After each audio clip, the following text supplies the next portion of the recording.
This happened back in 2018, and it stuck with me in a way I can't really shake. I've only told a few close friends, but one of them suggested I post it here to see if anyone else has experienced something similar.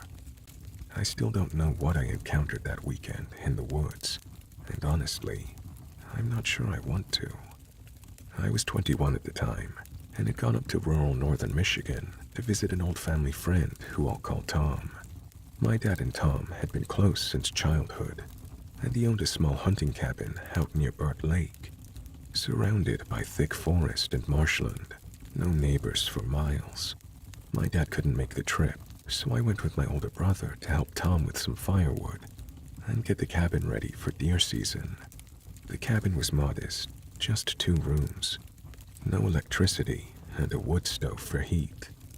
Since space was tight and it was early fall, Tom said I could crash in the old pop-up camper parked about 200 feet behind the cabin, down a thin path and tucked under some old pines. It was dry, safe, and honestly, I didn't mind the solitude. The first night, we had a chili, sat around the fire, and listened to Tom's stories about bear sightings and strange things he'd seen over the years.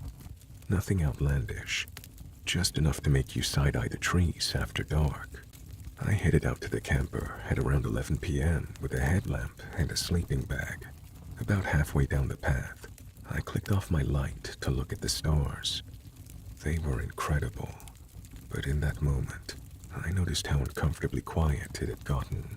Not just peaceful forest quiet. I mean dead silent. No wind or branches making any noise. No insects chirping. Just this heavy, pressing stillness. Then the feeling hit me, like I was being watched. Like something was standing just beyond the tree line. I don't know how to explain it, but I suddenly felt completely exposed, like I was prey. Every instinct in me screamed to move. I bolted to the camper, slammed the door behind me, and locked both latches. I tried laughing it off, told myself I was just rattled from the stories and the isolation. But I barely slept. I kept hearing soft sounds outside, faint footsteps on the leaves, what sounded like brushing against the canvas sides. It never got close enough to be sure, but I couldn't shake the feeling that something was circling the camper. The next day, I told my brother, and he teased me for being dramatic. But Tom was quiet. I think he knew I wasn't making it up. That night, I asked if I could bring his dog, Scout, with me. Scout was an older lab mix, usually lazy and laid back, but solid. The walk back to the camper that night felt easier with Scout trotting beside me. Until we got near the tree line again. That's when Scout stopped. His ears went up, his head turned slowly to the side. His tail dropped. He didn't bark, he didn't growl. But he didn't want to move forward either. We eventually got inside, and Scout curled up next to the bed. I started to drift off, until I had this horrible, vivid dream. Something was whispering my name from just outside the canvas wall. It wasn't malicious, just wrong. Repetitive, like someone trying to mimic my own voice. I woke up in a sweat, and Scout was sitting up, facing the corner, hackles raised, ears pinned back. Morning couldn't come fast enough. I packed my stuff up and told Tom I'd head back a day early. He didn't question it. Before we left, I took Scout out into the clearing behind the cabin for some fresh air, hoping to shake off the weird feelings from the night before. I decided to check out the edge of the woods a bit, just to walk around and clear my head. As I walked along the path, I was half focused on Scout, who was sniffing around, wagging his tail like usual. But something made me stop. I noticed a strange set of marks in the dirt, leading from the woods to the clearing. They were deep, jagged scratches, almost as if something had dragged itself across the ground. The dirt was torn up like claws had been raking through it. I bent down to get a closer look. The marks led toward the edge of the woods, but they stopped abruptly. I mean, they just ended. I straightened up, feeling uneasy. I turned to call Scout, but before I could get a word out, he froze. He was standing just beyond the marks, staring into the woods. His body was completely still, eyes locked on something in the trees. I called his name, trying to get him to come back, but he didn't respond. His ears flattened against his head, his tail dropped. He didn't even twitch. I started to walk toward him, but something prickled the back of my neck. It was that same sensation of being watched, but this time it was different. It felt like I wasn't just being watched.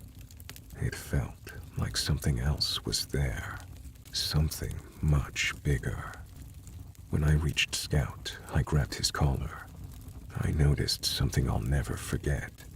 His eyes were wide, staring directly into the woods, as if something was standing just beyond the trees, watching us. Then I heard it. My voice, echoing back from the woods. It wasn't loud, it wasn't even close, but it sounded like my voice, delayed and distorted, almost as if it was trying to repeat what I just said, but not quite right. I turned and yelled, "Scout, come here." The echo came again, but this time it was louder, more insistent and wrong. It wasn't me anymore. I froze. That was it. I didn't even look back. I grabbed Scout, yanked him toward the cabin, and ran. I tried explaining what happened to Tom, but he just looked at me with this unreadable expression. He explained very seriously that if I hear a voice from the woods, to ignore it and never respond to it, and under no circumstances was I ever to go to it. And then he told me to think no more on it. I haven't been back since. I think Tom knows more than he lets on. My brother thinks it was just an echo or my imagination, but I know what I heard, and Tom did too.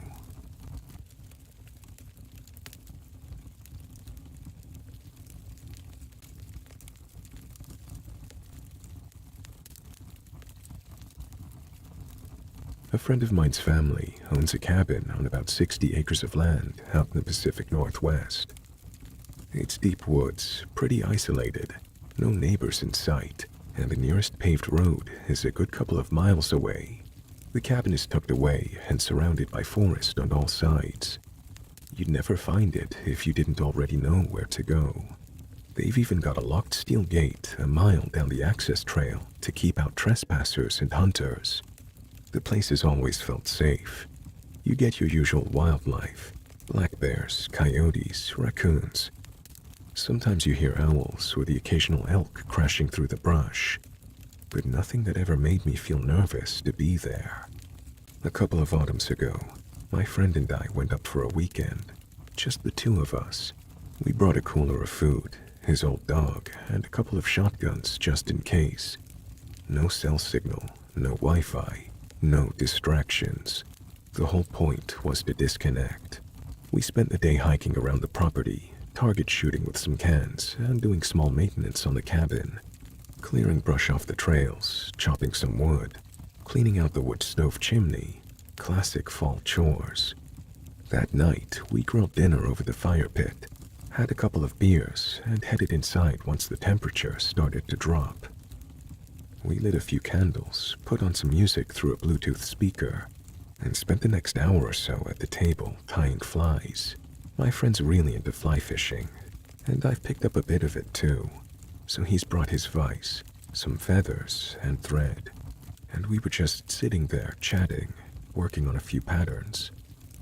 Right around midnight, we were winding down, just about to clean up the tools, when it happened. 3 loud, deliberate slams at the back door. Bang, bang, bang. We both froze. Like that total body freeze where you feel the hair on your arms stand up. Each hit made the whole door shudder in its frame. It wasn't an animal brushing past. It felt like something was trying to get in. Slowly, purposefully. Then the Bluetooth speaker suddenly cut out. No low battery warning, no disconnection sound, just silence. It had been fully charged. My friend's old dog, who'd been lying by the stove, stood up and locked his gaze on the back door. He didn't bark, didn't growl, just stared. Then, everything outside went silent. I mean dead quiet. No wind, no insects, no distant rustling. Just that heavy, ringing stillness you feel more than hear. The kind of silence that puts your gut on edge. After what felt like a solid minute, my friend whispered, "Did you lock the back?" I had, but we still grabbed the shotgun and flashlight and quietly checked every door and window. Nothing, just trees, darkness, and that awful feeling like something was just beyond the light. At one point, while sweeping the flashlight across the tree line, we both saw something move. Not eyes, not a full shape, just motion stepping out of the beam before we could focus on it, like it was deliberately avoiding the light. It could have been nothing, but it could have been something. We ended up bunking in the loft, shotguns close, barely saying a word. There were no more sounds, no more knocks, just hours of tense silence. Around 5:30 a.m., the woods slowly started coming back to life.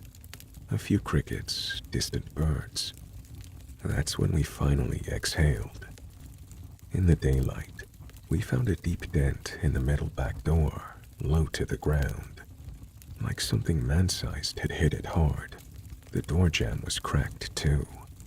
There were no footprints, no disturbed dirt, nothing. We checked the trail cam facing the entrance. It had shut off sometime the night before. The batteries were fine. We packed up and left pretty quickly after that. We didn't even eat breakfast, just tossed everything in the truck and got out. I've been back since then, but only with a group. I still have no idea what that was. My friend's dad replaced the door, but kept the dented panel. He said he'd seen a thing or two out there, but wasn't willing to elaborate.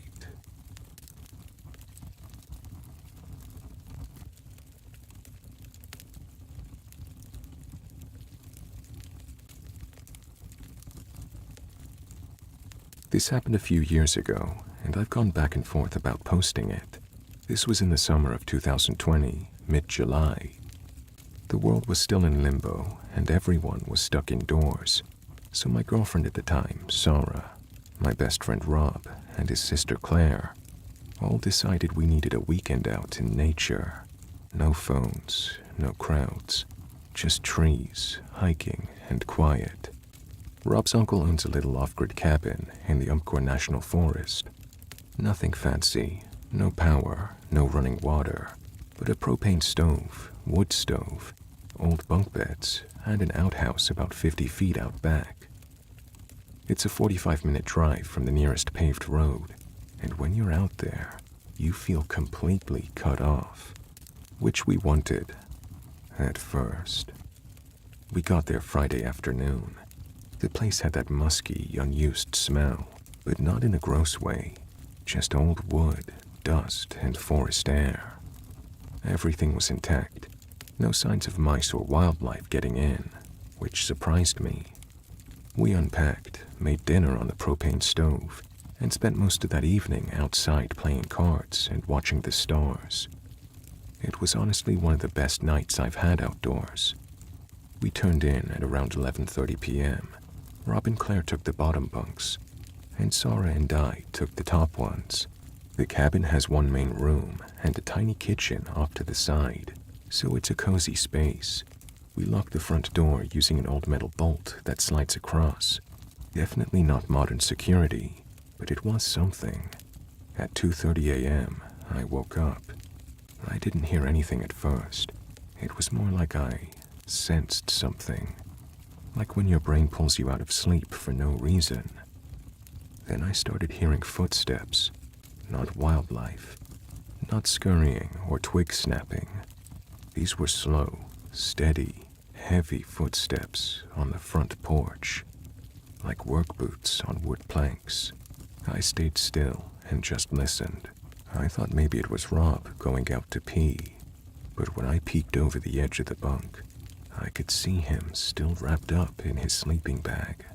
Same with Claire. I whispered to Sarah, and she was already awake. She said, "Do you hear that?" And I just nodded. The steps stopped. We didn't hear anything else for a couple of minutes, and eventually, I worked up the nerve to climb down, grab my flashlight, and open the door. There was nothing there. No tracks in the dirt, no sounds in the woods, no movement at all.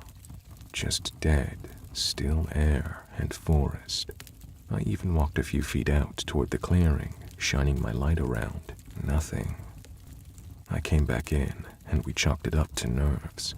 Maybe an animal we misheard, and we went back to bed. The next morning was clear and cool, but when we stepped outside, I immediately noticed the old wooden shed behind the cabin, about 25 yards into the woods, was wide open. We definitely hadn't gone in there. Rob even made a joke about it when we first arrived, saying it looked like the set of a horror movie. It had a warped, sagging door and was half covered in moss. Inside were some old tools, chopped firewood, rusted nails, and some random junk. Nothing dangerous, just weird that it was open. It looked like someone had moved things around. An axe was leaning against the door instead of being racked. A pile of rope had clearly been uncoiled and dropped. Claire even said it smelled faintly like tobacco inside, which none of us had brought. That night, we were all a bit more on edge. We double-checked the door bolt, moved our bags closer together, and even made jokes about Uncle Larry's haunted shack. But around 1:45 a.m., something happened that we all heard. The sound of the front door creaking open. It was long and slow, like in a movie. The thing is, the door was still bolted shut. We checked it right away. It hadn't moved, but we all heard it. No question. It was loud enough that Rob sat up immediately and said, "Is someone outside?" Again, we searched. Nothing. No animals, no wind, no movement in the trees. But it felt off. Like the air had changed. That thick, charged feeling, like before a thunderstorm, but without any clouds in the sky. We barely slept that night. The next morning, we found a handprint on the outside of one of the back windows. It was faint, kind of sticky looking, like someone had touched the glass with bare skin and left a residue. None of us remembered touching that window. Claire swore it wasn't hers. She said she hadn't even gone near that side of the cabin. That was enough. We packed up and left a day early. On the way out, we stopped to call Rob's uncle and told him what had happened. He laughed and said something like, "Oh, you met the cabin ghost. Totally casual." Said other people had mentioned footsteps and door sounds over the years, but that it was harmless. He never mentioned that when we were planning the trip. So, yeah, I'm not saying the place is haunted, but something was going on. Could it have been an animal? I guess. But we've all camped enough to know what raccoons, coyotes, even bears sound like. This felt different. Purposeful. Like someone was out there and inside. We've camped plenty since then, but never in that cabin. I'm still trying to make sense of what happened.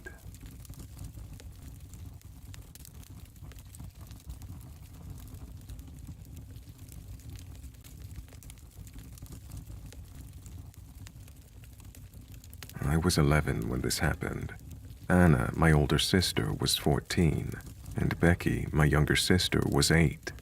My dad was a freelance programmer when I was younger. He made great money on his jobs, but because he was so heavily in debt, 500,000 plus, and my mom was not the most gifted person on balancing a budget, we never had much free money available. This meant that we went on a vacation once every few years, and usually that was to a relative's house. My dad had just finished a long project for a big client, and we were celebrating the occasion with a new movie, Final Destination, because my dad loved watching scary stuff and scaring the daylights out of my sisters and I. We were in the middle of the movie when the phone rang. He went to get it and came back to grab my mom while we kept watching the movie. Becky took the opportunity to pause the film and take Duchess, our dog, captive because she was scared. They came back about 10 minutes later and announced that we were going to be spending the weekend in a cabin. We didn't know what to make of that, but apparently the client he'd been helping owned a nice cabin by a lake in the mountains and offered to let us lodge there that weekend for a considerably reduced price. It was Thursday, so my mom went into a panicked frenzy of packing so we didn't see the rest of the movie that night. After school the next day, we packed up the family van and headed to the mountains. It was a 2.5-hour drive, so it was late by the time we got there. We unloaded the van and went exploring in the cabin. It was a ranch-style cabin with a little nook thing you could climb up to that was about head height. It was about 3 feet tall and probably meant for storage, but it was an excellent place for the 3 of us to hang out in and play games. There were a few dozen board games up there, so we started playing once we decided on the rooms. My mom and dad got the largest one. Anna claimed the smaller one with a twin bed, so Becky and I got the last room, which had a queen-sized bed we could share. We had a window on the right side of the bed without a curtain, and a lamp on the left side of the bed. It was the only light source in the room, and there was a closet opposite the bed. It was locked, and we couldn't get in it. I never did figure out what was inside there. We went to bed at around 11. Becky is a kicker, so I slept by the lamp in case she ended up knocking it over. I remember lying down, and I must have instantly fallen asleep, because the next thing I knew, Becky was gripping my arm and trying to burrow under me. She was squeaking something in fright, and I couldn't understand what was happening. I sat up, looked towards her, and I saw something pale and human shape moving away from the window. My sleepy brain took several moments to process that, and then I was shooting out of bed and dragging Becky with me. We rushed to our parents, who told us we were imagining things.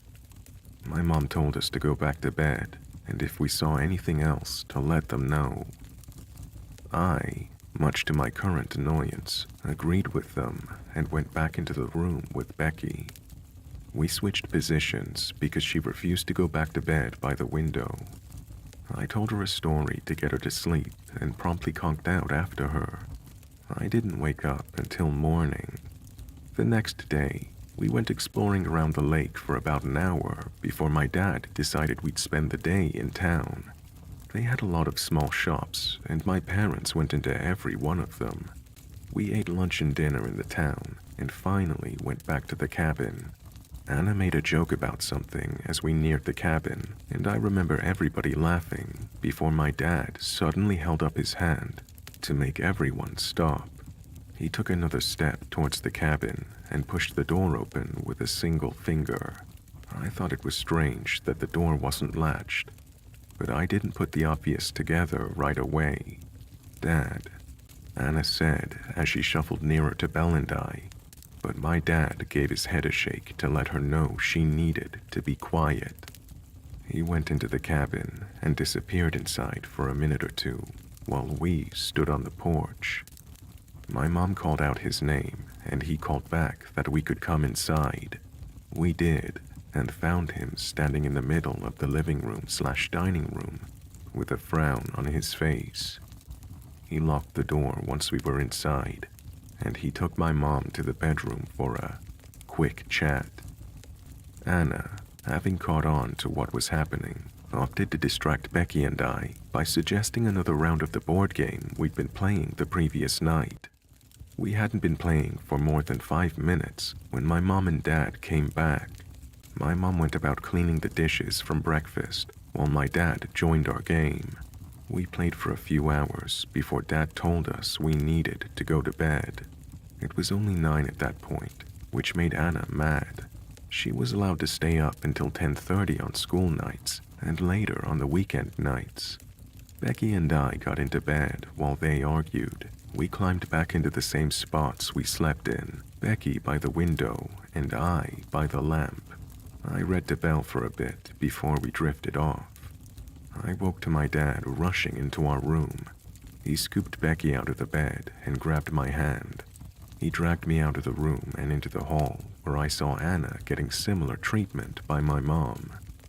I became aware of a high-pitched whine in the living room and saw our dog sitting at attention by the back door. She was bristled and seemed anxious. My dad didn't put Becky down and didn't let go of my hand. They rushed out of the house and into the van. My dad went back to get our dog, and then he burned rubber getting out of the cabin. He drove all the way back home without saying a word. It took a half hour for Duchess to calm down. He told Anna what happened the next day, but Becky and I didn't find out until years later. He'd woken up that night to what sounded like moaning outside the window in his room. He jumped up and looked to see what was going on, and he found the front door unlocked. Stuff in the kitchen had been moved, and Duchess started to growl at the back door, which was ajar. He locked it and got us out of the house. He went back the next day to get our luggage and found several pairs of footprints outside the window of the room that Belle and I slept in.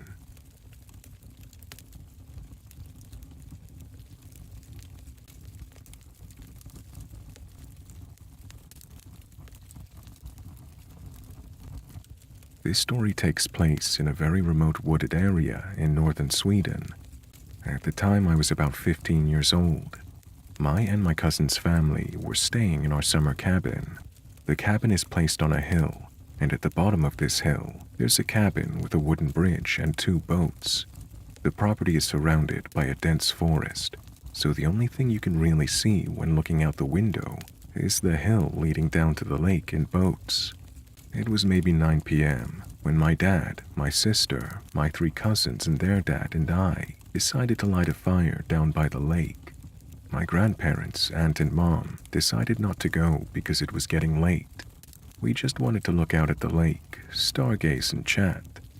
We brought our grandparents' dog and our cousin's dog with us. We walked down to the lake, lit the fire, and started talking. After about an hour, the conversation had fizzled out, but it was a nice silence. Suddenly, I started feeling a bit off, and I couldn't shake the feeling of being watched from the woods. We were sitting with our backs facing the woods and the cabin. The feeling was unsettling, but I tried to think about other things, when from out of nowhere, my dad just says, "Yes, I'm good." Everyone turned to look at my dad in confusion, since there was no conversation taking place. My dad looks back at the cabin and then at my cousin, who was sitting next to him, and said, "Yeah, I'm doing good." "What?" She responded, confused. "You asked me how I was doing, so I answered," my dad said.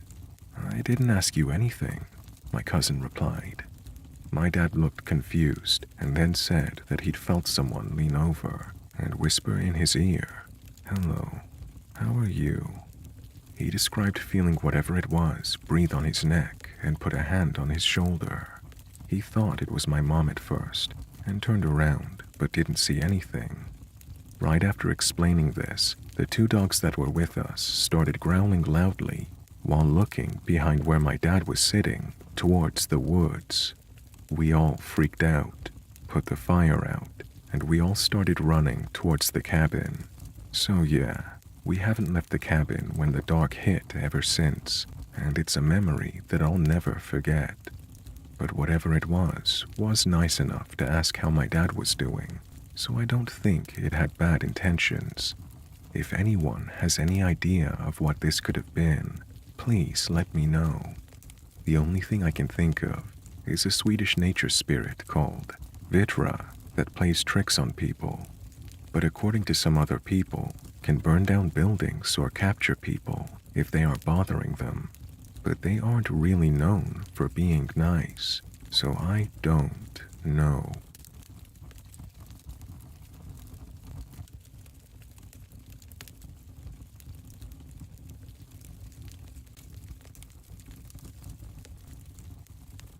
When I lived in rural Maine, my boyfriend at the time took me on a drive in his truck. He said he wanted to show me something he said he learned about from one of his college professors.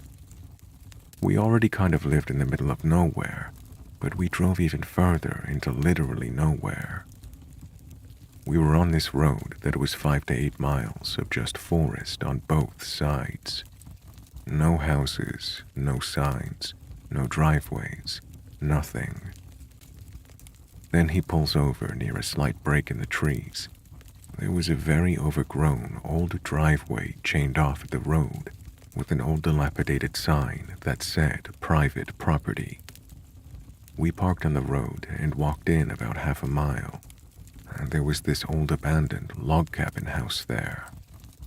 I don't know when it was built, but it was old enough to not have any connection to the electric grid and no electrical outlets inside. It was a bit odd, but my boyfriend said he'd been there before and led me to a door in the back where we could break in. He mentioned that the last property owner said in their will that no changes could be made to the property after they died, like no agriculture or major renovations. So I guess that's why the land was never resold, since nobody could do anything with it.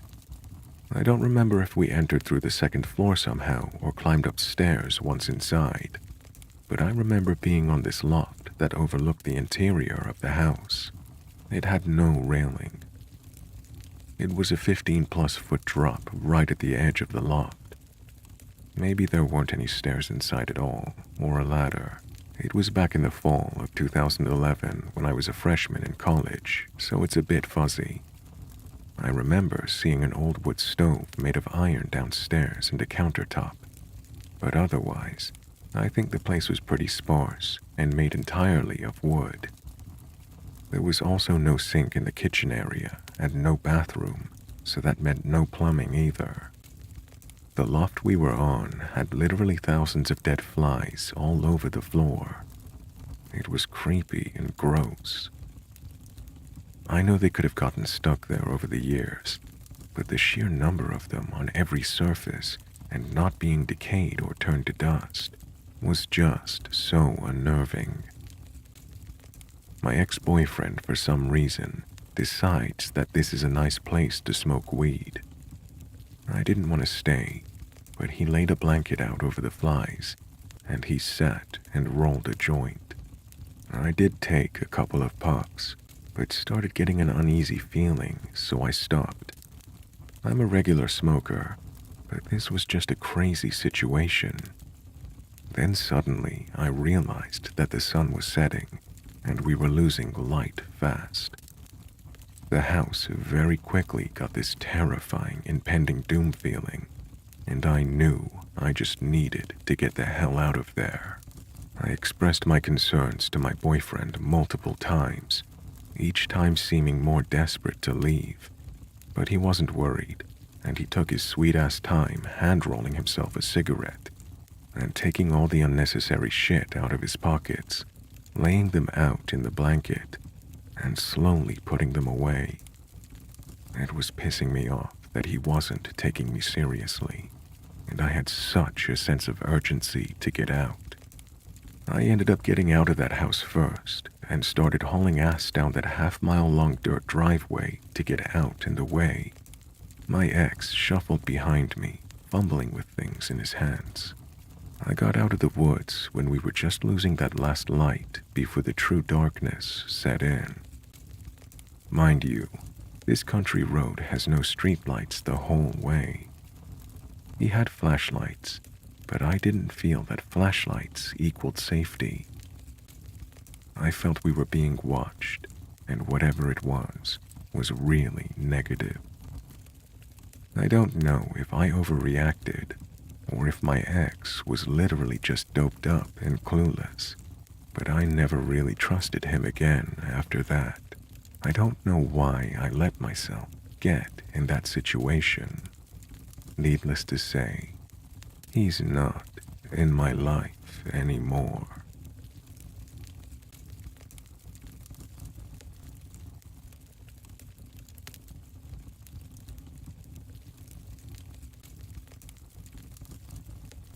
I've lived in Southern California my entire life.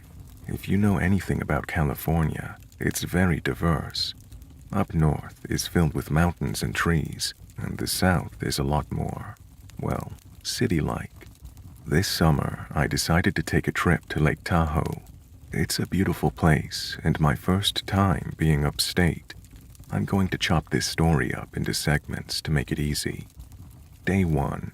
I settled into the cabin at around 5 p.m. after an 8-hour drive. I was very tired. I went and lay down in the bed that was in the loft. It was quiet. It was like being in a different world. I was so used to cars zooming by and people talking right outside my house, but it was quiet. I fell asleep fairly quickly. Around 4 hours into my sleep, I jerked up.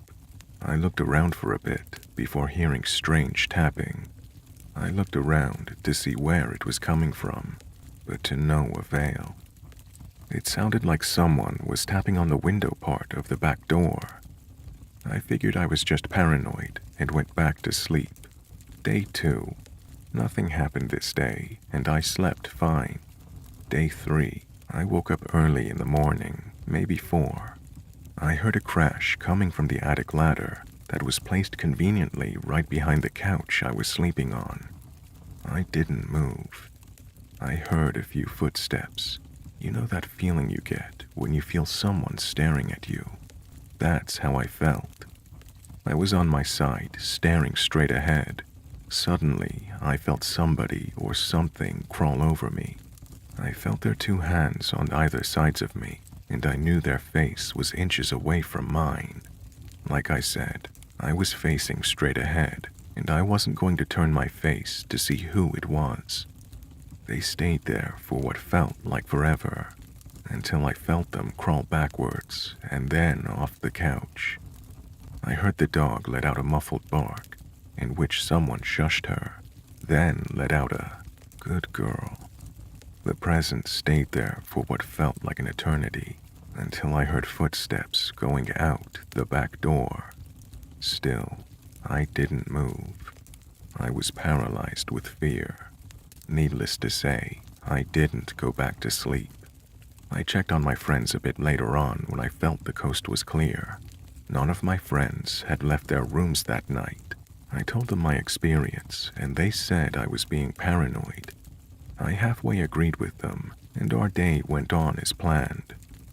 Later on day 3, after a day at the lake with my friends, we came back to a quiet and cozy cabin.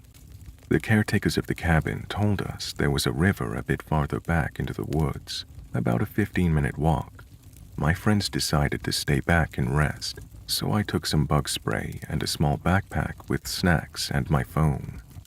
It was a pretty straightforward trail. There was tall grass on either sides of the trail. It was a thin path, but pretty easy to navigate. When I got to the riverbank, there were 2 picnic tables. I didn't want to get eaten by mosquitoes, but I stupidly wore sandals. I put my bag on the table and started my walk back to the cabin. For some odd reason, the path seemed distorted. What was once a straightforward trail was now covered in rough terrain. I noticed the tall grass on the side of the path had been disturbed. It was as if something huge, and I mean gigantic, had walked over the long grass. At first I thought maybe it was a bear, since the locals had told us bears were a problem this time of year. But the sheer size of it made me second guess that. I was a bit taken aback by this. However, I continued and made it back to the cabin, then back to the river. I was a little frightened now.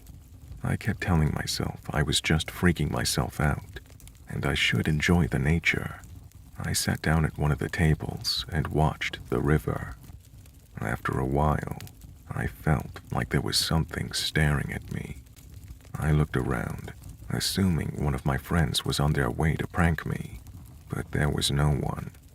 Across the river, I noticed a bit of brush that was shaken up.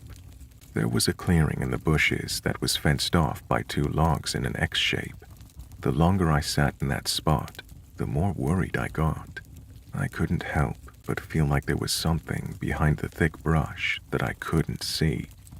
I went down the river, hoping to come across some kind of life, but nothing.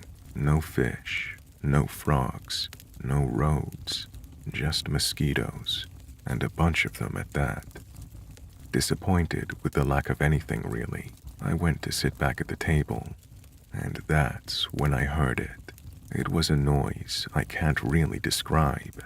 It was a scream, but a gurgle, as if whatever it was had a mouthful of water. It was inhuman. I froze. In the moment, I should have been running for my life, but I just froze. I heard rustling in the bushes behind me, the ones I was worried about earlier. Then, again, the scream. It was the loudest thing I've ever heard. Run. And so I did. I sprinted my ass through the forest. What should have been a quick trip back to the cabin was anything but. After about 10 minutes of sprinting, I noticed I was lost. I stopped for a few moments, frantic to see if I could find anything that looked familiar. I saw a bridge that I crossed on my way there, and I started sprinting. I thought to myself, why didn't that damn thing kill me? I had stopped for a good minute, but I could hear it chasing me. It was a fucking game for the damn thing. Every time I stopped, it would as well. I finally made it back to my cabin, and instead of going inside, I stood on the porch. I faced the forest, and I cried. I couldn't see anything out of the ordinary, but I knew it was still out there. I didn't want to turn my back to it, so I sat there for hours, silently crying, occasionally checking my phone, and well, writing this. I don't know what the hell that thing was. The only thing I can even compare it to is a Wendigo. All I know is that I will not be going to that river ever again. If you could please shed some insight on what or who might have been out there, I would appreciate it. These past 2 days have just been too weird not to be connected. The last day of the trip, we burned some sage before heading to bed that night. My friend Brett came up to me around 4 in the morning and told me he couldn't sleep. We watched TV for a little while, before again hearing taps on the back window. It lasted a few seconds, and was sort of in intervals, if that makes sense. My friend Brett managed to get a video. We didn't check it out because, well, quite frankly, we were scared as hell. After about 10 minutes, the tapping stopped. Brett and I took turns sleeping. No other strange thing occurred that night. Brett and I were woken up by loud banging on the shed out back. We went to investigate, and there was nothing there. I'm leaving in 2 hours. I'm so excited to get back to the city life and leave this place and all its weird shit behind. Probably against my better judgment, I went back to the river to take some pictures. Something very strange happened while I was out there.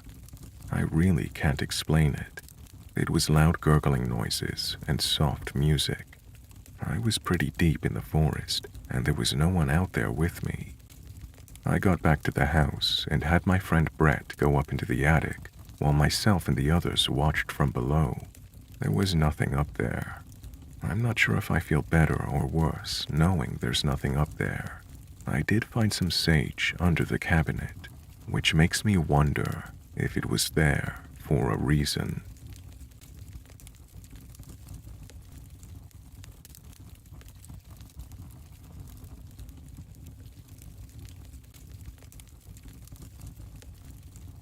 I'm an avid hiker and backpacker, and I recently went on a hiking trip in the Scottish Highlands with a group of friends.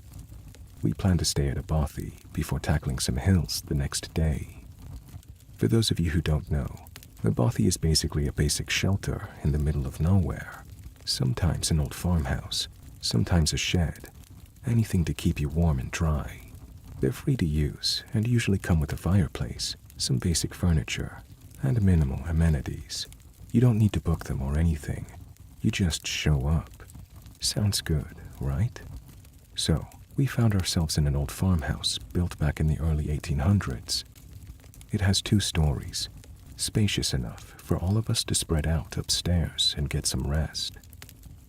The weather was cold and damp, and we had the fireplace roaring to keep warm.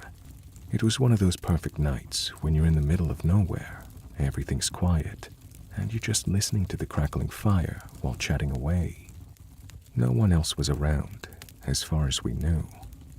This particular bothy was a good few hours' walk from the nearest road, so it wasn't exactly a hot spot for passerbys.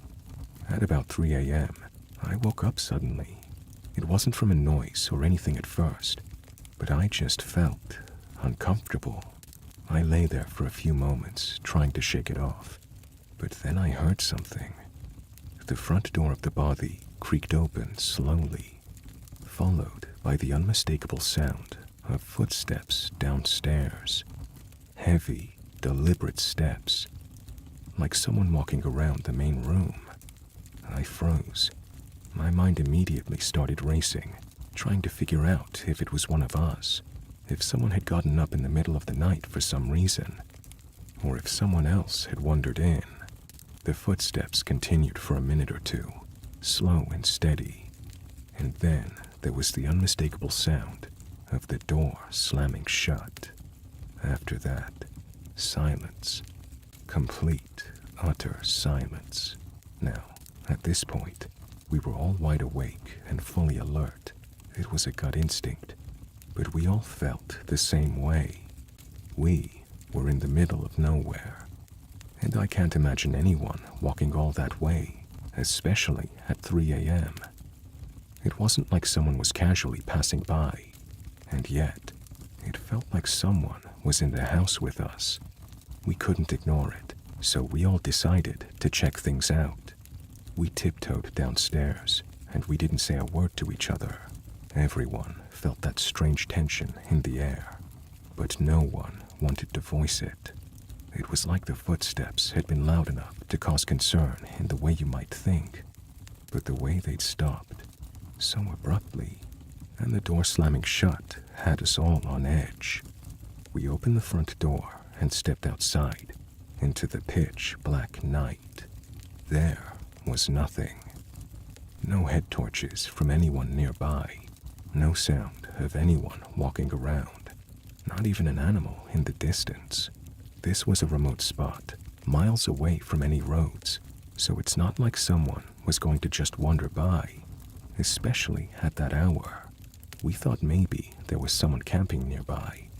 Maybe someone who'd pitched up a tent and wandered in, thinking the bothy might have a toilet or something. But there was nothing. No trace of anyone at all.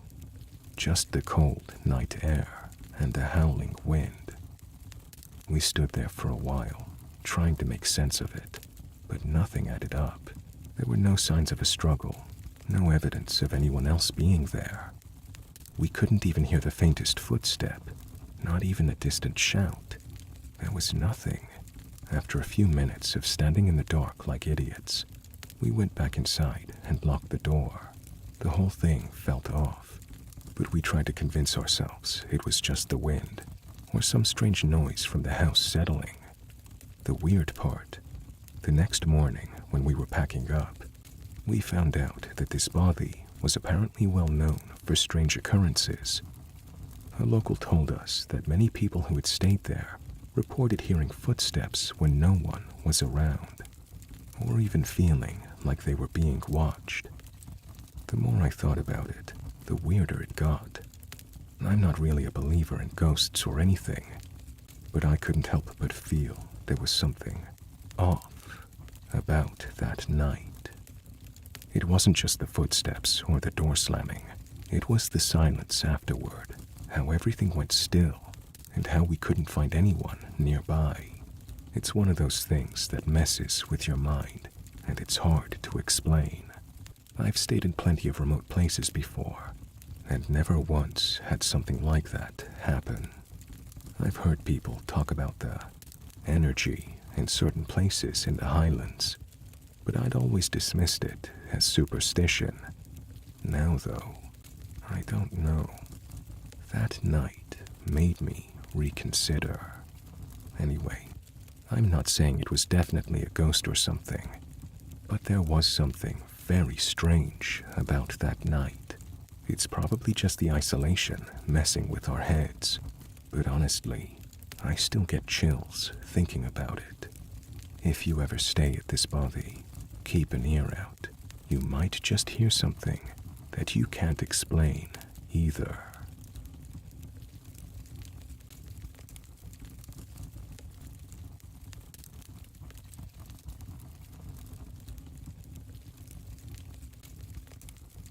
This was about 4 or 5 years ago. Back then, I lived with my mother in a shed on a farm surrounded by woodland. Our farmland was a part of a larger piece of farmland that was split up and sold off, so we did have neighbors, though they were roughly half a kilometer away each. We loved that because of the privacy. It wasn't like there was nobody nearby I could go to if I needed help. That thought is what had me fearlessly walking alone at night between the hours of 7 to 8 p.m., sometimes fluctuating from earlier to later depending on the day. Sometimes I even went out on a walk at 2 a.m. in the morning because I was restless and couldn't sleep. Looking back, this was incredibly stupid, and after this incident, I never walked after 6 p.m. ever again, always making sure there was at least some sunlight left when I set out. The route I always took was a road circuit. The first part was out in the open in front of all the other farms, including my own. If anything had happened, at least one person would have noticed, and reception was pretty good, so I would have also been able to call someone. The second half, on the other hand, was concealed by about 200 meters of woods between the farms and the back road, stretching the full 2 kilometers at the back of the farm. And it was during that part of the walk when I had this creepy encounter. It was late at night. I can't remember what time exactly, but it was pitch black with the exception of my torchlight. I was about to approach the turn in the loop that would bring me out into the open again when I heard it. Help. It was this monotone voice that repeatedly asked for help. It didn't seem panicked in the least. I took my earphones out and turned my music off to make sure I was hearing correctly, but it didn't stop. Help. Help. A very stupid part of me almost responded, because for some reason my first instinct was, oh no, someone's in trouble, like a naive kid, even though I would have been like 16 or 17 at the time. Of course, then my brain kicked in, and I realized that approaching that voice was just about the stupidest thing I could do, so I started quietly backing away. Unfortunately, my cat had followed me on the walk and wasn't backing away with me. No, she was walking towards the voice, softly hissing. I remember desperately trying to get her to come back towards me without alerting the voice to my presence, just in case they hadn't noticed me yet. But I was getting scared and didn't want to stay there a moment more, so I ran forward and grabbed her. I then turned around and bolted back towards the house.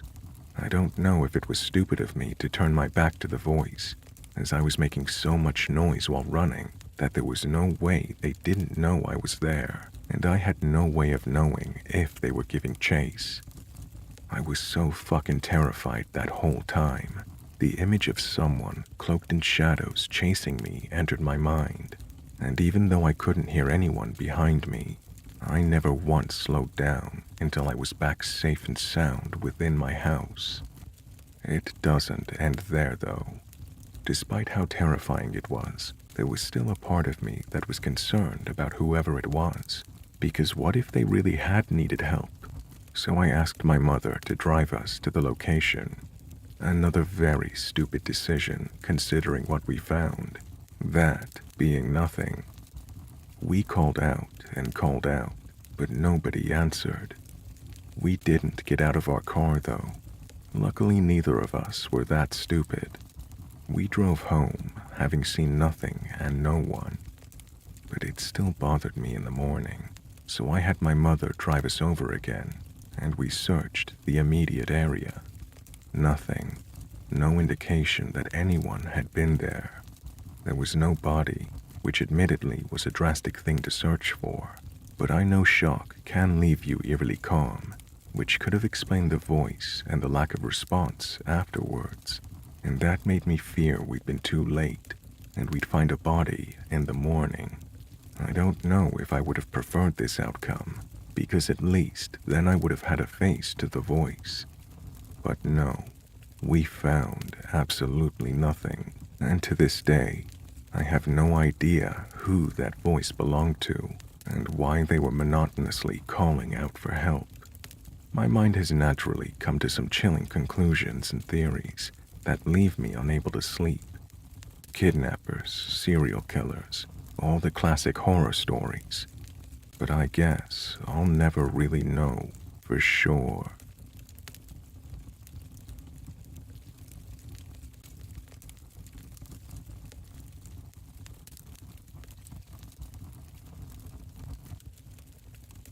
I live near a very large, very populated national park. Locals here, like myself, are pretty aware of the goings-on near here. Strange sounds, strange creatures, and strange disappearances. I have dealt with these myself in the past on hikes, and even just relaxing in the park. Here is one that still freaks me out to this day. I was at my grandma's house that's deep in the boonies. The only road to there is a gravel road that's pretty much washed away, so without a good car, you're not getting out there anyway. My cousins lived in a trailer with their moms right below my grandma's. We played all sorts of games, which mainly involved me getting chased. I was the youngest. My grandma was in the hospital with my aunt, so our older cousin, Dee, had to watch us. Dee was, and still is, the only cousin that's older than us that we still hold in high regards. He would mess with us and play around, but actually cared about us. The whole day we spent playing around, but we would usually play more at night. Things like hide and seek and tag and whatever else. We had been playing pretty far away from the house, and it was starting to get dark. We decided to go back to the house and grab flashlights and play manhunt. Of course, I was the one being hunted. I ran pretty far into the woods on the other side of the property and hid behind a log. I heard my cousins getting close, so I ran, and they saw me. We ended up running to the very back of the property line, almost a mile from the house, and we saw my cousin, Dee. He looked at us and kind of growled, and we all ran away from him, thinking it was a game.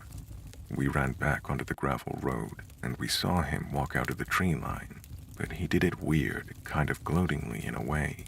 We ran into the house and decided to barricade the door to play a prank on him.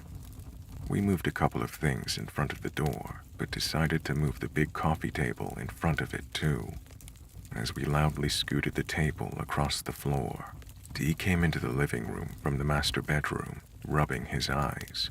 We had obviously woken him up from all the movement, and he was mad. We had told him about seeing him chase us, and he got wide-eyed. He told us to go to our bedroom and stay there. We sat in the bedroom for about 20 minutes, and he came in and told us not to worry, that it was just him scaring us, and we went on with the night. It wasn't until about 3 years later, when I was 13, that he had told me the truth. It was a skinwalker.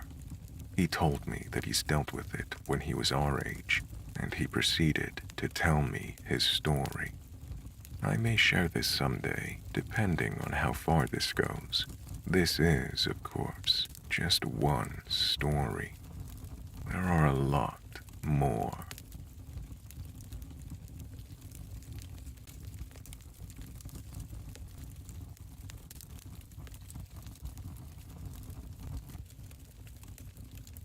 About a year ago, I moved my family and I to a new home out in the woods in Tennessee. I wanted to be brief here, but I need to get this off my chest, and after looking into this matter a little more, I have a lot more details that I think will paint a clear picture in the end, so please bear with me. The nights here can be extremely loud. Between the crickets, the tree frogs, and the cicadas, it can almost be deafening. One night, not too long after we moved in, I'd forgotten something in my car and headed outside to get it. The first thing that struck me as odd was that my dog wouldn't go outside with me. My dog goes everywhere with me as I'm her whole world, but not this night. As I held the door open, she looked out and then looked up at me like no. So, I walked out and shut the door behind me. The second thing that caught me off guard was that there was not a peep. It was dead silent. I still shrugged this off and walked down my front steps and headed to my car. When I'd gotten about 10 feet from my car, the hairs on the back of my neck stood up. I felt as though something was watching me. I looked around but saw nothing. After I reached in my car for what I'd forgotten to grab earlier, I had this feeling like something was moving towards me. I took a step back and checked around me. All of a sudden, I heard one of the hedges next to me that lined the walkway to our front door rattle. At first, I thought it was a rabbit that I'd spooked, as I had seen one just earlier in the day right where this was. A few seconds later, I heard the sound of a large rock landing a few feet away from me. It hit the walkway and bounced into a shrub. I drew my gun and called out, and said whoever this was is about to be shot. After a few seconds of nothing, I began to think that maybe this was some local teenagers messing with the new people. I holstered my sidearm, turned, and started walking back to my front door. Almost as soon as I turned towards my house, I heard this deep, panting sound. It sounded like a huge dog, but what made me note back to my front door was that it sounded like it was right behind me. I leaped up onto my porch, turned, and drew my gun again, expecting something right there. But again, there was nothing. A couple of weeks later, I was on my porch at night, sitting on a bench with my wife. She got up and walked inside to get something, and as soon as she shut the door, I heard that panting sound again. I couldn't see anything, yet this sounded like it was right on top of me. The sound was coming from everywhere, and it was very loud. Again, I couldn't see anything, so I noped back inside my house. Now at this point, I was questioning moving here, but after nothing else really happening, I let it go. A month or so later, it was a really rainy and stormy night. This was around 9 p.m., and my wife and I enjoy listening to the rain and talking about how relaxing the rain is. Me, growing up in Oregon, loved the rain, and for the past 10 years we lived in Vegas, where it would dump the entire year of rain in a day, then be bone dry for the rest of the year. For my wife, who grew up in Nevada, rain was such a rare thing. She loved going outside and watching the rain. So, for us, this is an enjoyable experience. Except this night in particular, things took a weird turn. As we were sitting there talking about the rain and relaxing, my wife stops me and said, "Did you hear that?" "No. What did you hear?" I asked. "I swear it sounded like a small child calling for help out in the woods beside our house," she said. "No, I didn't hear anything," I replied. After a few moments of us listening intently, she said, "There it is again." "I didn't hear a thing, sweetie. Are you sure you're not just hearing things?" I told her. She looked at me offended that I didn't hear anything and said, "No, I'm positive. How could you not hear that? It was our son. I think he's out there and got lost." "No, he's in the house sleeping on the couch," I replied. We then both looked through the blinds that were open right behind us, and we could see all of our children laying there. "That's so weird. I swear it sounds like our son," my wife said. "Well, it isn't him. He's right there.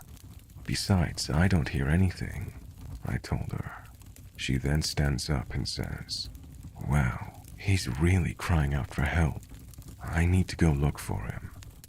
Now at this point, if you knew my wife, you would know she's absolutely creeped out by the woods and wouldn't be caught dead walking into them during daylight, much less at night during a storm. I grabbed her hand and said, "I've been listening intently, and there's absolutely nobody calling out for help. You need to stay here." At this point, I'm getting worried about her.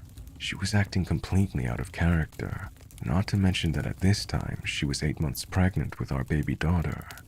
She then says, "What if there's some child out there lost in the woods?" Well, first off, I would be able to hear them too. Secondly, there are no other kids around here for miles, and the odds of them being lost 100 feet from our house that's lit up like a Christmas tree is nil, I told her. "I know, but what if it's a kid?" she says. Before I could say anything else, she stands up and starts walking towards the stairs. I jumped up and grabbed her hand again and said, "No, you're not. Get in the house. I don't know what's going on, but you need to go inside." She then complies and we both go inside. I didn't know what that was, but it freaked me out. A few months after this, just as it was getting dark outside, I heard the front door to our house open, and I got up to investigate. We have autistic 6-year-old twins, and we have the door set up so that they can't open it without us there. So to hear this sound, it could only be my wife. What was weird was the fact that she usually doesn't go outside without saying something to me. I walked out the front and saw my wife walking down our private road towards the drive on the side of our house. I asked her what she's doing, and she says she was sitting on the back patio and kept hearing a baby crying out in the woods. I said, "Seriously? And you just decided to walk off into the woods and investigate?" She then looks out to the woods and says, "See? There it is again, and I can't hear anything. But what I did notice is that it was completely silent out again." I told her just like before, the chances of a baby being out in the woods outside of our house is slim, and that she needed to get back into the house. "What if someone left the baby out there?" she said. "Well, if that were true, I would hear it too," I replied. Now at this point, I was really starting to worry about my wife's mental health. I actually asked her to see a psychiatrist, and she did. Now, looking back, I feel really bad about this, knowing what I do. The key to this moment was that my wife had just given birth to a baby girl a month before. A few days after this, we're out front on the porch. It's early evening and I just mowed the lawn this day, and our 3-year-old son was riding around in his little car in front of the house. Now, he knows that he's not allowed outside of a certain area that we mapped off. He loves playing outside, but with the road being 50 feet from our front porch, we have to be careful, as a lot of boaters will fly through after drinking all day on their boats. As we were talking, we're both keeping an eye on him. A neighbor drives by and stops to say hi for a second. This interaction took approximately 8 seconds, as all they said were, "How are things?"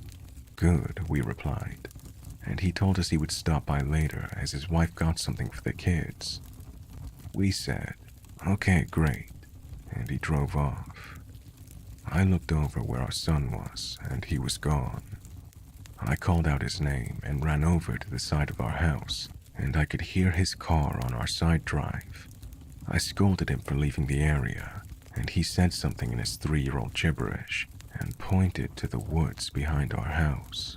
"You have 5 seconds to get back to the front of the house or else," I told him, and he adamantly pointed back in the direction of the woods, and kept trying to tell me something.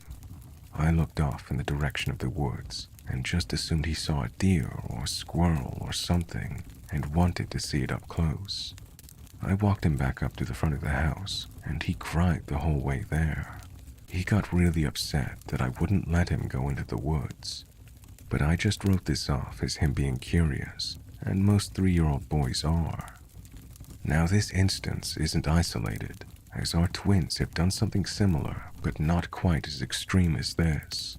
There have been nights where we had just laid down for the night and heard a loud bang on the side of our house on the wall behind our bed. It was so loud that I jumped up and looked out the window.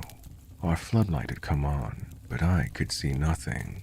Now the weird part about this is that our bedroom sits about 12 feet from the ground level, as we have a full-size basement that's cinder block. I put on my slippers and grabbed one of my 12-gauge shotguns and walked outside to investigate. It was dead silent again. The floodlight that's on the side of the house had clicked off at this point, so I walked over to the end of the deck and shined my light around the yard. There was nothing. I walked around the house and shined the light around intently. As I approached the back side of my house, the hairs on the back of my neck stood up. I felt like something was watching me. I shined the light up in the trees, but again, nothing. I rounded the corner, and the first thing I noticed was that my 3 dogs that were in their area weren't making a peep. Now our dogs have no filter and will bark at anyone and everyone.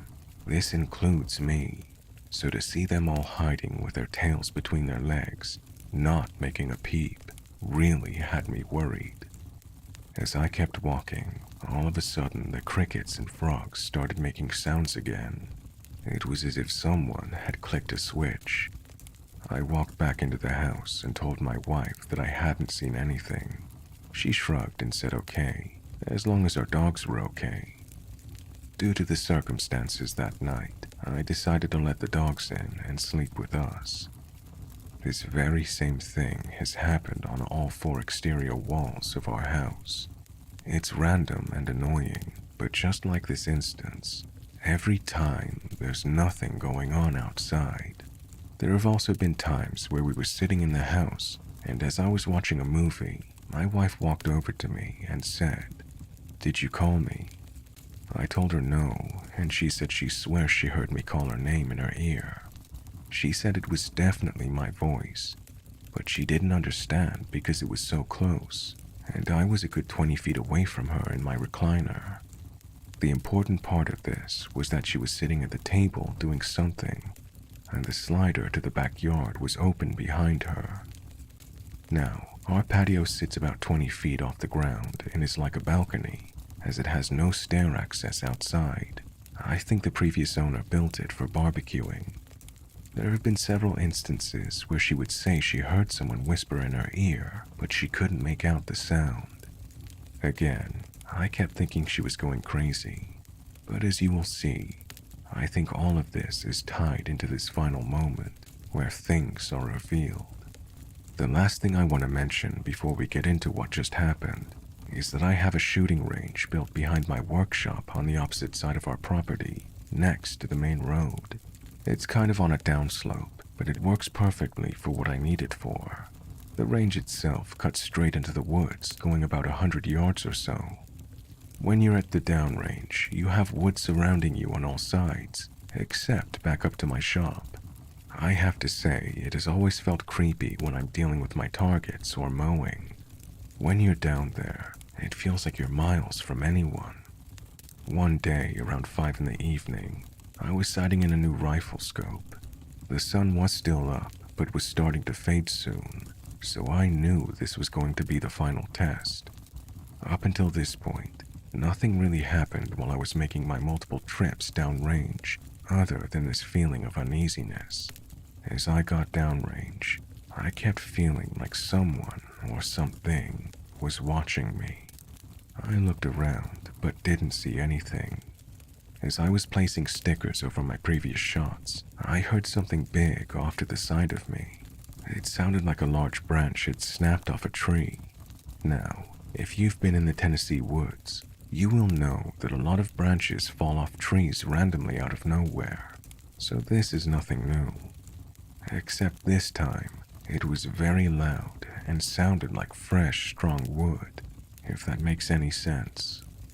I turned and looked, but again couldn't see anything. I started walking back up to my rifle, and I swear I heard someone right behind me.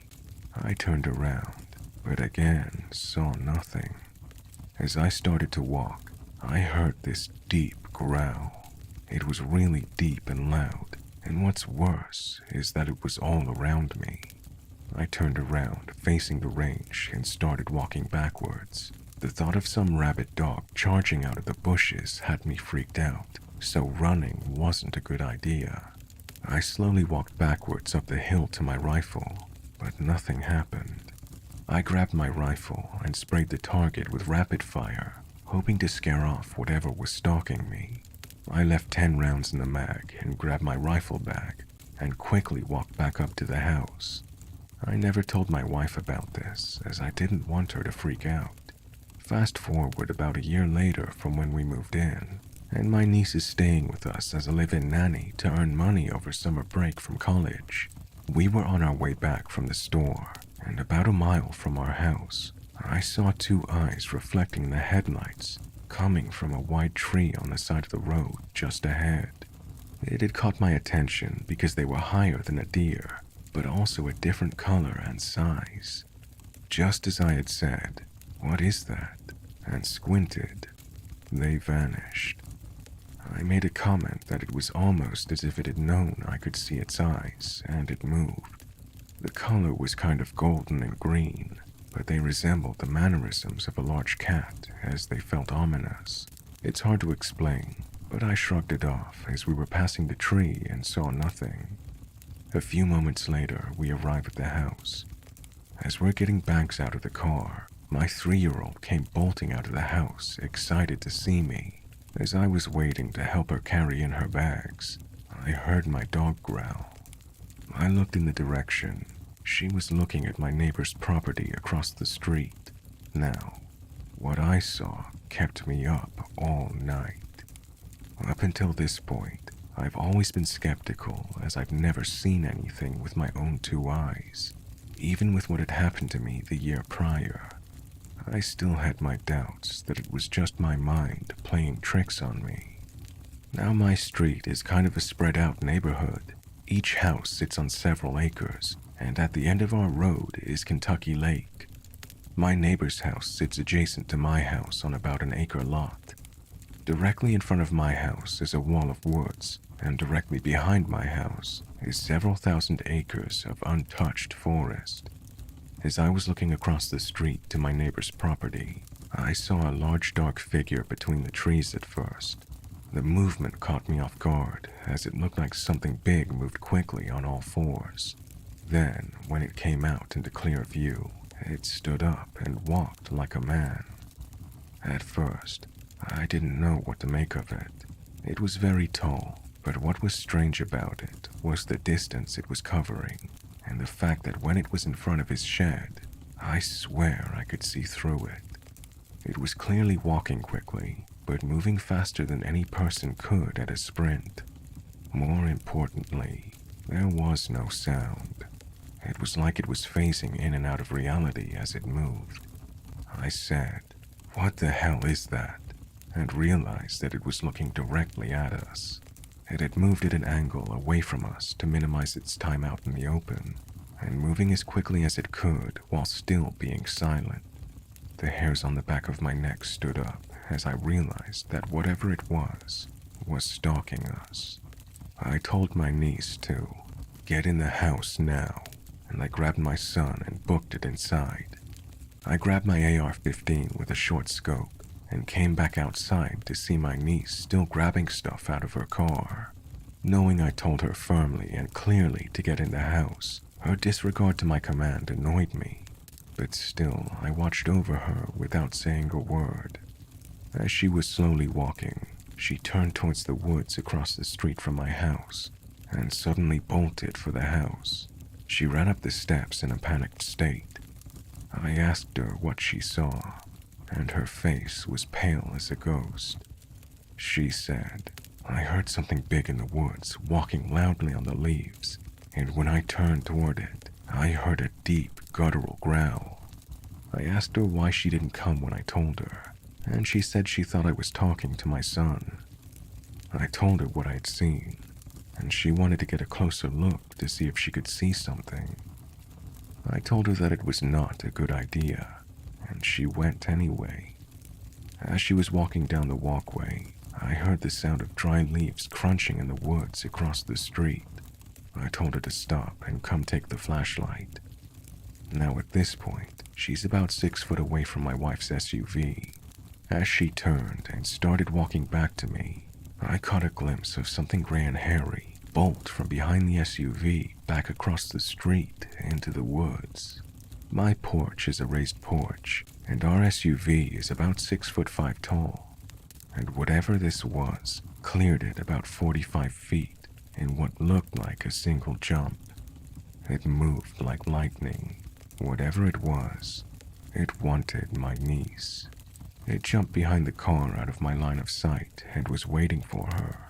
She still doubted my warnings and grabbed the flashlight and walked back toward the car.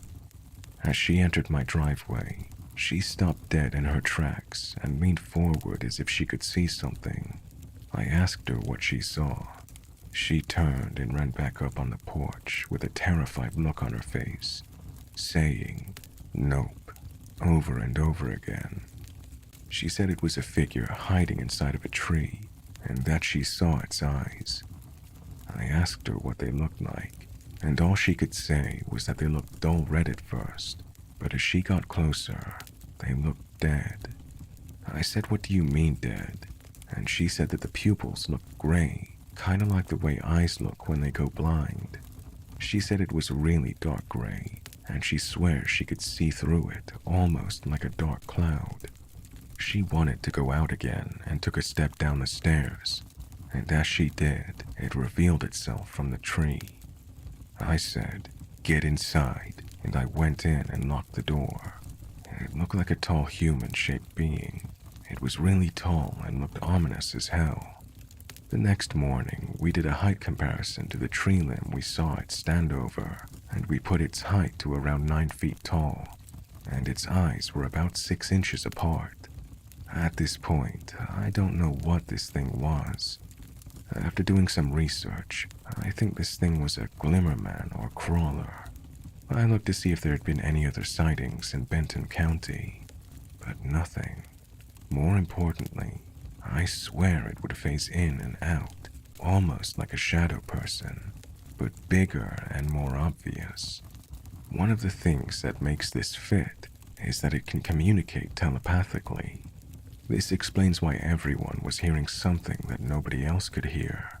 Secondly, it has a playback-like communication, so when I heard a dog panting, it was probably one of my dogs it had heard. My wife was actually hearing our son crying for help, as he had recently fell and cried for help. The baby crying would be our newborn baby, who she'd given birth to recently, and it must have heard me calling my wife's name, and kept telepathically calling my wife's name with my voice. Another thing is that my niece had said that night was the night she felt compelled to go back outside. She said she'd felt this thing was communicating with her somehow, and it wanted her to go back outside. The more I read about this thing, the more everything that's been happening over the past year makes sense. One thing that I find extra convincing is that down the roads towards the lake, there's a property that's cordoned off with barbed wire, and there's a wall of forest with no driveway.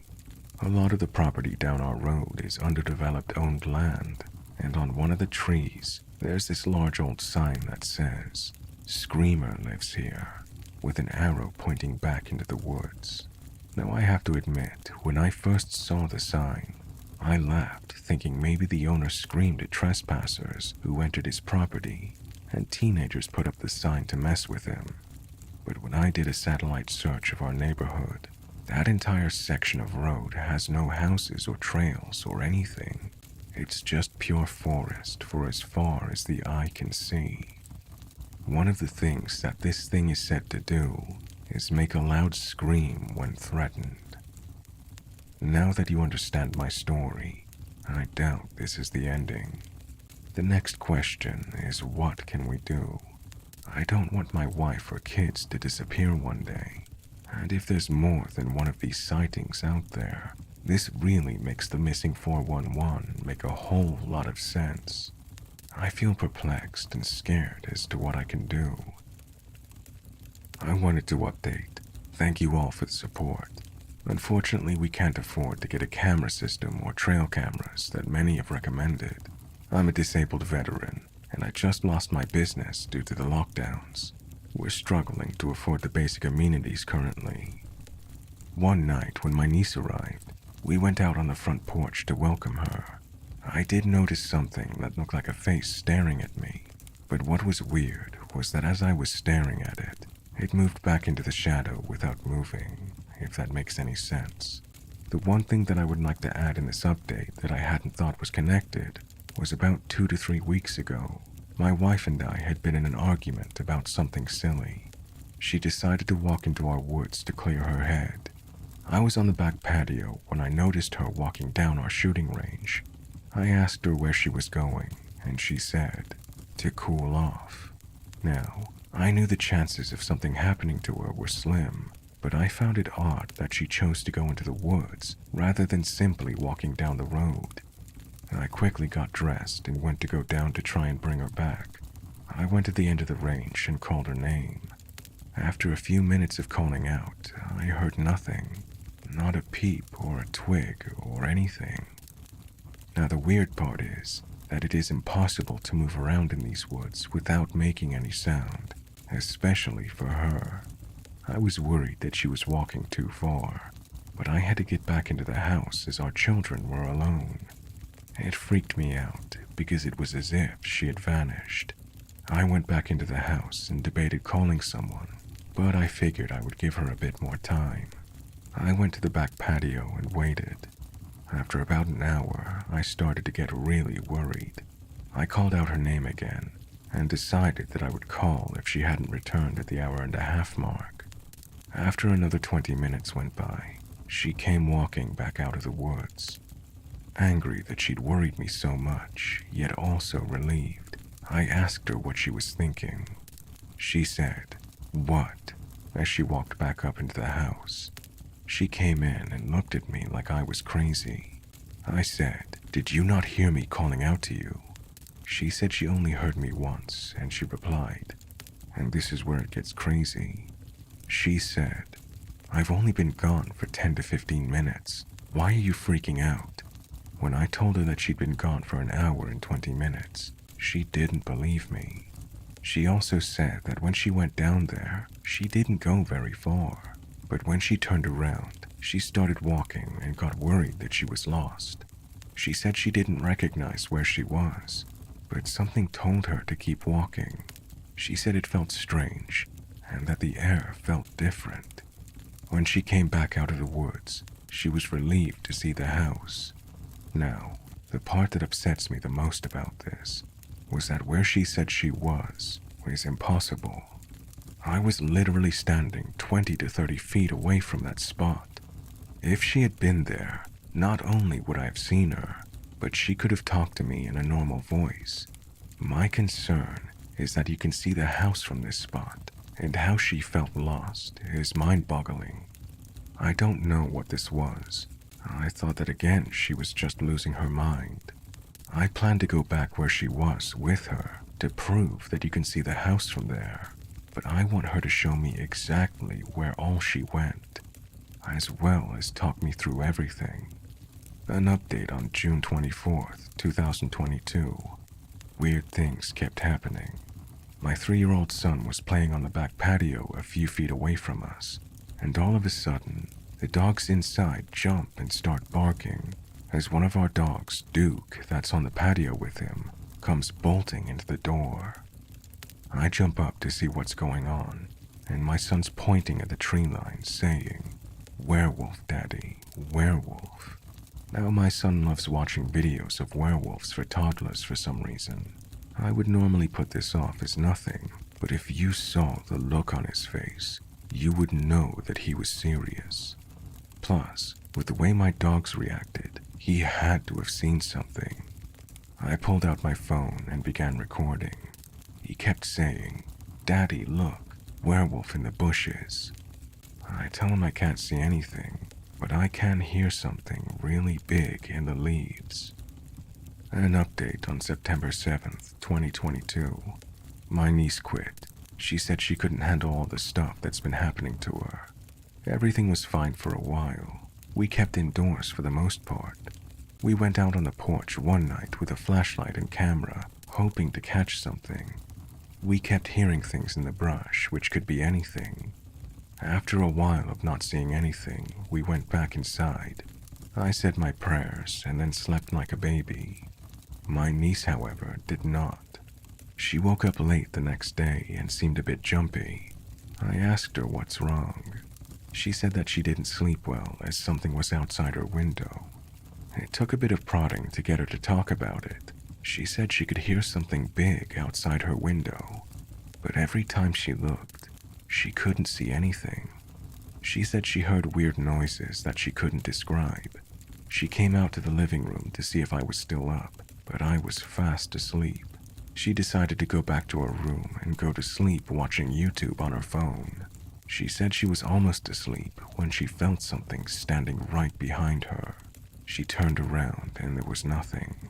She said she kept having that feeling, but brushed it off as her imagination. That was until about 3 a.m. when she woke up. She said she had her phone on the windowsill playing a video. She had the same feeling as before, but this time it was very intense. Like whatever it was, it wanted to devour her. She turned around quickly and saw what looked like a shadow disappear into the wall in the blink of an eye. She told me this kept happening until she passed out late in the morning. I told her that it was weird, as we've never experienced anything like that in the house before. We have had weird things happen, like things disappear for a while, then reappear days or months later in the exact spot they last were. She said it felt like whatever this was, it made her feel like it wanted to hurt her. I told her to keep me updated and let me know if anything else happens. A few days later, she asks if she can use the hot tub that's out back. I explain that it's off and we can't afford to heat it. When we go over to it, I open it to look inside. To my disbelief, not only is it on, but the water looks great, minus a little cleanup that needed to be done. As I'm walking around, all of a sudden, I hear this really loud thump behind me, like a log falling onto the ground or a really big boulder hitting the ground. Imagine an engine block falling 20 feet onto soft soil. It made me jump. I turned around but couldn't see anything as the brush was too thick. I helped her work on the spa. Then she says she's going to go inside and get changed so she can get in. I look around and realize that it's getting dark outside, and I really don't want to be out here. I bend over to work on getting the filter cleaned out, and I hear what sounds like something big snapping branches and charging at me. It made me jump, then run to the back door. I turned around to see what it was, and nothing. I walk back into the house and walk up the stairs. I tell her I heard something out there, and she looked at me for a minute, then said, "Well, I want to get in and relax." She asks if I can leave the back patio door open, so if she needs me, she can call. But according to her, she enjoyed the spa without incident. Every day I notice her getting more anxious and less willing to talk about it. She says every night something new happens to her, but when I ask her to elaborate, she would refuse. A few nights later, I walk out on the porch and notice it's dead quiet again. I ask her to come out on the porch with me, but she says she's tired and wants to call her boyfriend and go to bed. My wife gets up early and takes care of the kids, and it's my job to handle the night shift, so she's in bed at this point. I decide I don't have the guts to do this alone, so I put on a movie and relax in my recliner. I end up falling asleep, then wake up at 3 a.m. to a noise coming from my niece's room. It sounds like a deep voice, and I knock on the door. I call out several times, but get nothing in response. I figure it must be her video and decide to let it be. I head to bed, and just as I start to pass out, another loud bang happens. I wake up to hear what sounds like something skittering on the wall outside of my bedroom.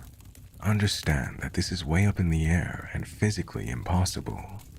I look out the window, but don't see anything. After going out and checking on this bang multiple times over the last year and seeing nothing, I decide to forget it and go back to sleep. The next day, my niece comes out and tells me that she had the shadow thing happen again, except this time she left her light on. She said she woke up to getting that feeling again. She said that when she opened her eyes, she could see an extremely tall, shadowy figure standing over the top of her. She said it was moving closer to her, and just as she started to see the details of its face, she turned around in panic, but nothing was there. She said the eyes haunted her, but didn't want to elaborate any further. The next morning, for the first time ever, my niece is up bright and early. I noticed she looked anxious as she told me that she's headed home for the 4th of July weekend and will be back on Tuesday.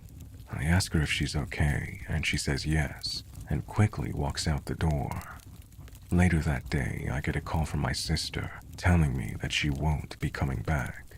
I ask her if everything's all right, and she says yes, that she just wants to enjoy the rest of her summer. A little while later, I get a call from my niece telling me that she doesn't want to work here anymore, as she can't handle the anxiety from whatever is out there. She doesn't elaborate more than that, but whatever has been going on in her room has her petrified. I checked on her room and noticed that she's been sleeping with one of the windows wide open. The window is perfectly accessible from the outside.